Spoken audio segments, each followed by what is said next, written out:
ವೀಕ್ಷಕರೇ, ಸಂಕಷ್ಟಿ ಚತುರ್ಥಿ ಫೆಬ್ರವರಿ 2024ರ ಶುಭ ಮುಹೂರ್ತ, ಪೂಜೆ ವಿಧಾನ, ಮಹತ್ವ, ಮಂತ್ರ ಈ ಎಲ್ಲ ಮಾಹಿತಿಯನ್ನು ತಿಳಿಯೋಣ. ಸಂಕಷ್ಟ ಚತುರ್ಥಿ ವ್ರತವನ್ನು ಆಚರಿಸುವುದರಿಂದ ವ್ಯಕ್ತಿಯು ಸುಖ ಸಂಪತ್ತನ್ನು ಪಡೆದುಕೊಳ್ಳುತ್ತಾನೆ ಎನ್ನುವ ನಂಬಿಕೆ ಇದೆ. ಪ್ರಸ್ತುತ ಮಾಘ ಮಾಸ ನಡೆಯುತ್ತಿದೆ. ಈ ವೇಳೆ ಗಣಪತಿಗೆ ಸಮರ್ಪಿತವಾದ ವಿನಾಯಕ ಚತುರ್ಥಿ ವ್ರತವನ್ನು ಆಚರಿಸಲಾಗುತ್ತದೆ. ಹಿಂದೂ ಧರ್ಮದಲ್ಲಿ ಯಾವುದೇ ಶುಭ ಕಾರ್ಯವನ್ನು ಅಥವಾ ಮಂಗಳಕರ ಕಾರ್ಯವನ್ನು ಪ್ರಾರಂಭಿಸುವ ಮುನ್ನ ಗಣಪತಿ ಪೂಜೆಯನ್ನು ಮಾಡಲಾಗುತ್ತದೆ. ಗಣೇಶನನ್ನು ದೇವರುಗಳಲ್ಲೇ ಮೊದಲ ಪೂಜಿಪ್ಪನೆಂದು ಕರೆಯಲಾಗುತ್ತದೆ. ಸಂಕಷ್ಟಿ ದಿನ ಗಣಪತಿಯನ್ನು ವಿಧಿವಿಧಾನಗಳ ಪ್ರಕಾರ ಪೂಜಿಸುವುದರಿಂದ ವ್ಯಕ್ತಿಯ ಎಲ್ಲ ಇಷ್ಟಾರ್ಥಗಳು ಈಡೇರುತ್ತದೆ ಹಾಗೂ ಆ ವ್ಯಕ್ತಿಯ ಜೀವನದ ಉದ್ದಕ್ಕೂ ಸುಖ ಸಂಪತ್ತು ಇರುತ್ತದೆ ಎನ್ನುವ ನಂಬಿಕೆ ಇದೆ. ಸಂಕಷ್ಟ ಚತುರ್ಥಿ ಫೆಬ್ರವರಿ 2024ರ ಶುಭ ಮುಹೂರ್ತ ಹೀಗಿದೆ. ಫೆಬ್ರವರಿ ತಿಂಗಳಲ್ಲಿ 28 ಬುಧವಾರ ಸಂಕಷ್ಟ ಚತುರ್ಥಿ ಬಂದಿರುವುದು. ಫೆಬ್ರವರಿ 28 ಬುಧವಾರ ಮುಂಜಾನೆ 1:53 ಚೌತಿ ತಿಥಿ ಆರಂಭ ಆಗುವುದು. ಫೆಬ್ರವರಿ 29 ಗುರುವಾರ ಮುಂಜಾನೆ 4:18 ಚತುರ್ಥಿ ತಿಥಿ ಮುಕ್ತಾಯ ಆಗುವುದು. ಇನ್ನು ಚಂದ್ರೋದಯದ ಸಮಯ 28ರ ರಾತ್ರಿ 9:27 ಇದೆ.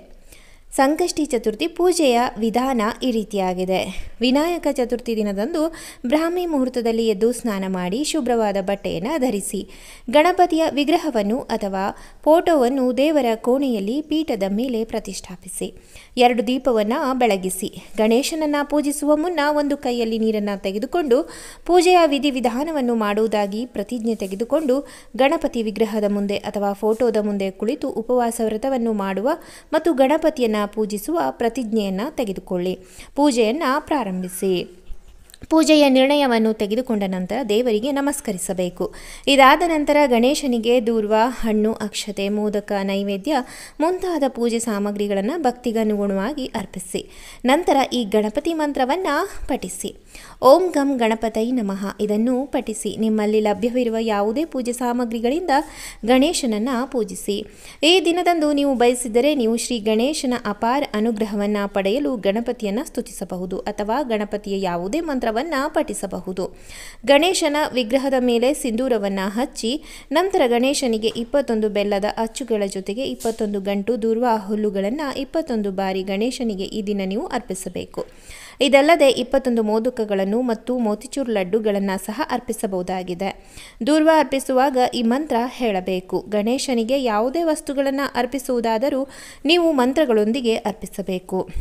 ನೀವು ದೂರ್ವಾವನ್ನು ಅರ್ಪಿಸುವಾಗ ಶ್ರೀ ಗಣೇಶಾಯ ನಮಃ ದೂರ್ವಾಂಕುರಾನ್ ಸಮರ್ಪಯಾಮಿ ಎಂಬ ಮಂತ್ರದಿಂದ ಗಣಪತಿಗೆ ದೂರ್ವಾವನ್ನು ಅರ್ಪಿಸುವುದರಿಂದ ಜೀವನದಲ್ಲಿನ ಎಲ್ಲ ಅಡೆತಡೆಗಳು ನಿವಾರಣೆಯಾಗಿ ಗಣಪತಿಯು ಪ್ರಸನ್ನನಾಗುತ್ತಾನೆ ಮತ್ತು ಸಂತೋಷ ಮತ್ತು ಸಮೃದ್ಧಿಯನ್ನು ದಯಪಾಲಿಸುತ್ತಾನೆ. ದೂರ್ವ ನೈವೇದ್ಯ ಮಾಡುವುದರ ಪ್ರಯೋಜನ ಏನೆಂದರೆ ಈ ದಿನ ಗಣೇಶನಿಗೆ ದೂರ್ವವನ್ನು ಅರ್ಪಿಸುವುದರ ಮೂಲಕ ವಿಶೇಷ ಪೂಜೆಯನ್ನು ಮಾಡಲಾಗುತ್ತದೆ. ಹೀಗೆ ಮಾಡುವುದರಿಂದ ಕುಟುಂಬದಲ್ಲಿ ಸಮೃದ್ಧಿ ಹೆಚ್ಚುತ್ತದೆ ಮತ್ತು ಇಷ್ಟಾರ್ಥಗಳು ಈಡೇರುತ್ತವೆ. ಈ ಉಪವಾಸವನ್ನು ಸ್ಕಂದ, ಶಿವ ಮತ್ತು ಗಣೇಶ ಪುರಾಣಗಳಲ್ಲಿ ಉಲ್ಲೇಖಿಸಲಾಗಿದೆ. ಗಣೇಶನಿಗೆ ಈ ಮೇಲಿನ ವಸ್ತುಗಳನ್ನು ಅರ್ಪಿಸಿದ ನಂತರ ಕರ್ಪೂರದಿಂದ ಆರತಿಯನ್ನು ಮಾಡಿ ಅವನ ಆಶೀರ್ವಾದವನ್ನು ತೆಗೆದುಕೊಳ್ಳಿ.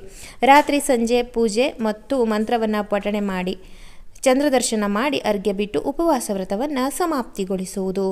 ಸಿಗೋಣ ಮುಂದಿನ ಉಪಯುಕ್ತ ಮಾಹಿತಿಯೊಂದಿಗೆ. ಧನ್ಯವಾದಗಳು.